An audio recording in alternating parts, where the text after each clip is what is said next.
Sino rin po ang naglagay ng hahalili po sa kanya para manguna at maging leader sa bayang Israel? Ang Panginoon Diyos din, kapatid na Glenn at mga kaibigan. At iyan po ay bababasa po natin dito po sa Josue. Sa 1:1 hanggang 2. 5, dinggin po natin. Nangyari nga, pagkamatay ni Moises na lingkod ng Panginoon, na ang Panginoon ay nagsalita kay Josue na anak ni Nun, na tagapangasiwa ni Moises, na sinasabi, "Si Moises na aking lingkod ay patay na.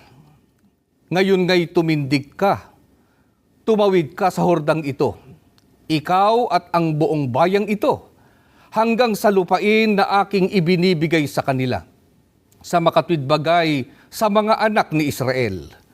Walang makatatayong sino mang tao sa harap mo sa lahat ng mga araw ng iyong buhay. Kung paanong ako'y sumakay Moises, ay gayon ako sa iyo.